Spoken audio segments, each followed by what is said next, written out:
გამარჯობა. დღეს უნდა ვისაუბროთ ცნობიერების რიცხვებზე 9, 18 და 27. ანუ ადამიანები და მათი ენერგიები, რომლებიც დაბადებული არიან ნებისმიერი თვის 9-ში, 18-ში ან 27 რიცხვებში. დავიწყოთ მე-9 ენერგიით. ენერგია 9 ეწოდება განდეგილი და სიმბოლიკაში გამოხატავს სიბრძნეს და სულიერ ცოდნას. დადებით ენერგიებში ბუნებრივად ბრძენი ენერგია, რომლისკენაც მუდმივად მისწრაფვის სხვები რჩევებისათვის. საიმედო მეგობარი, რომელიც აფასებს სხვების საზღვრებს, ასევე ასეთი ენერგიის მქონე ადამიანები მუდმივად მზად არიან სხვების დასახმარებლად. ძალიან კარგი სულისა და სხეულის ექიმები, მკურნალები, მაგრამ ემოციები ძლიერად დახმამაღლა, აშკარად გამოხატვა არ უყვართ. ურჩევნიათ ყველაფერი დაიტოვონ თავისთვის შიგნით. არის თვითკმარი. მე-9 ენერგიის მთავარი მახასიათებელი არის ის, რომ ის მარტო ყოფნით არ იწყენს. სწორედ განმარტოების დროს მოსდით ყველაზე იდუმალი ფიქრები, რა დროსაც ხდება უეცარი გასხივოსნება, გაცნობიერება. განმარტოება მისთვის ბუნებრივი მოვლენაა. როდესაც რაიმე კითხვაზე მიაგნებს პასუხს, ის აუცილებლად გაუზიარებს სხვას და ეს მხოლოდ დადებით ენერგიებში ხდება. ძალიან გულმოდგინედ და დიდი ყურადღებით ეკიდება ნებისმიერ საქმეს, მისი სიბრძნე და ბრწყინვალე გონება საშუალებას აძლევს გადალახოს ნებისმიერი მის წინაშე მდგომი სირთულეები, რომელიც სხვა ენერგიებს ნაკლებად შეუძლიათ. ამიტომ რჩევებისთვის ყველა მასთან მიდის, ასევე თვითონაც მუდმივად მზად არის და ამ ენერგიას სხვათა შორის მაშველების ენერგიაც ეწოდება. მე-9 ენერგიის მქონე ადამიანებს აქვთ სერიოზული ეზოთერული ნიჭი, არიან აუჩქარებლები, დინჯები, არ ახასიათებთ გაფანტულობა და ემხრობიან თანამიმდევრობას ყველაფერში. არიან მზრუნველები, ფაქიზი და სათუთი დამოკიდებულება აქვთ უფროსი თაობის წარმომადგენლების მიმართ. ისინი არიან მუდმივად მოგზაურები, რომლებიც ეძებენ საკუთარი ცხოვრების აზრს, გზას, ადგილს, სახლს და საქმეს. მინუს ენერგიებში განმარტოების დიდმა სიყვარულმა შესაძლებელია ასეთი ენერგიის მქონე ადამიანები მიიყვანოს განდეგილობამდე, ასკეტიზმამდე. ასეთი ადამიანები მუდამ ეჭვებში არიან, არ ენდობიან სხვებს, ეშინიათ მარტოობის, თუმცა ყველაფერს აკეთებენ იმისთვის, რომ მარტო იყვნენ. ახასიათებთ პერფექციონიზმი, ზედმეტად მომთხოვნები არიან, მომაბეზრებლები, რომლებიც მუდამ წვრილმანებში ჩადიან, ეძიებიან და ზედმეტად მორალიზება უყვართ საქმის. არასანდო საეჭვო დამოკიდებულება აქვთ სხვების მიმართ. ეს ძირითადი მახასიათებლებია მე-9 ენერგიის მქონე ადამიანებისა, რომლებიც არიან მინუსში. ადამიანებს ყოფენ ორ ნაწილად: მადლიერი და უმადური, გამყიდველი და ერთგული ადამიანები. არ აქვთ სურვილი დაეხმარონ სხვებს, გაურბიან კონტაქტებს და დროთა განმავლობაში შესაძლებელია მათი კონტაქტი შემცირდეს ერთ ან ორ ადამიანზე. ძალიან აუფასურებენ საკუთარ თავს და შრომას და ამის გამო ხშირად თანხმდებიან დაბალ ანაზღაურებად სამსახურებს, თუმცა პირიქით უნდა იყოს. ასევე აქვთ მაშველის სინდრომი საკუთარი თავის გაწირვის ხარჯზე და ესეც რა თქმა უნდა ძალიან დიდი მინუს ენერგიაა. შემდეგი ენერგია არის 18. მას ქვია მთვარე და იგი პასუხს აგებს ცნობიერსა და ქვეცნობიერზე.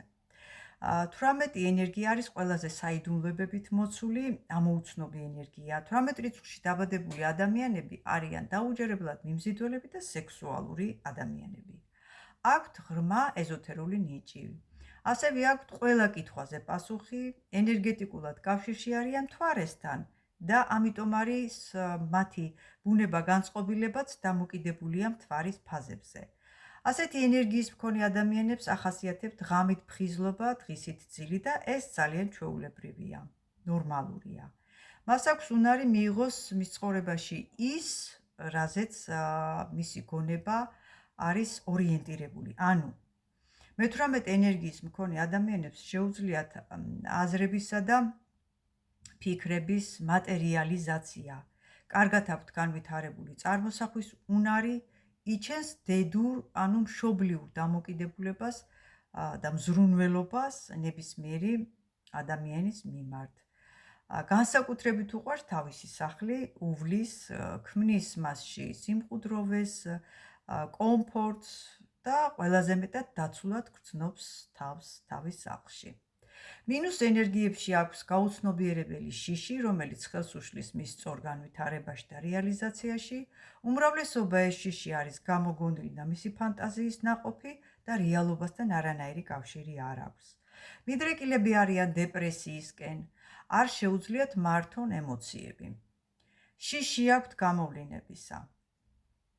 მე-18 ენერგიის მქონე ადამიანები უნდა იყვნენ მკურნალები, ეზოთერიკოსები და რაც მთავარია, ძალიან გამოვლენილი ადამიანები, ძალიან ცნობადი სახეები.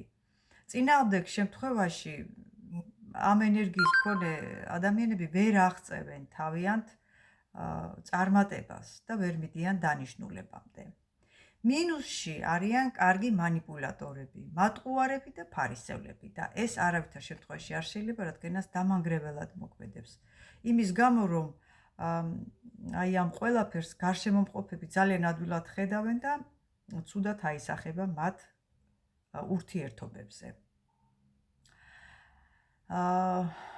შემდეგი ენერგია არის 27 ენერგია. ესეც 2+7 არის მე-9 ენერგია და ახასიათებს ის თვისებები, საბაზისოდ რა თქმა უნდა, რაც მე-9 ენერგიას ახასიათებს, მაგრამ აქვს განმასხვავებელი ნიშნებიც და ეს ის არის, რომ 27 რიცხვში დაბადებული ადამიანები ყველაზე მეტად ჩაკეტილი ადამიანები არიან, ვიდრე 9-ში და 18-ში დაბადებული ადამიანები. თუმცა, გარეგნულად ძალიან მშვიდები არიან, არ ეტყობათ, რომ ჩაკეტილები არიან და აგრესია აქვთ თითქოს, მაგრამ გარშემომყოფები მაინც ატყობენ ამას. თავი უჭირავთ ძალიან მშვიდად, ესე რაღაც არისტოკრატულ ადამიანებად წარმოჩინდებიან. შინაგანად ისინი მარსის ენერგიას არ აღიარებენ და ამის გამო აქვთ ყოველთვის ჯანმრთელობის პრობლემები და რეკომენდაციაში 27 რიცხვში დაბადებულ ადამიანებს აქვთ სულიერი პრაქტიკები, სპორტული ცხოვრებით ცხოვრება, რადგანაც მათ მატრიცაში მე-7 ენერგია ძალიან მცირე გვხვდება, არ არის. ამიტომ აუცილებელია სპორტით იყვნენ დაკავებულები და განსაკუთრებული რეკომენდაცია იოგა. და თუ მაინც განვიხილავთ ორიანისა და 7-იანის კომბინაციას, ამ შემთხვევაში შეიძლება ითქვას, რომ ორიანის ზეგავლენით ეს არის ადამიანებთან თანაჰარმონიული ურთიერთობა, ხოლო 7-იანი არის ძალიან ინტელექტუალური თვისებების გამოვლინება და ჯამში ხდება მე-9 ენერგიის, ანუ სიბრძნის მიღება, სიბრძნის გამოვლინება. აი ეს არის ძალიან მოკლედ მე-9 ენერგიის შესახებ და მინდა აღვნიშნო, რომ ამით მთავრდება ცნობიერების რიცხვების განხილვა. თუ ვინმეს აინტერესებს უფრო მეტი ინფორმაცია თავისი დაბადების თარიღიდან გამომდინარე, შეგიძლიათ მომმართოთ პირად შეტყობინებაში და ჩაეწეროთ კონსულტაციას.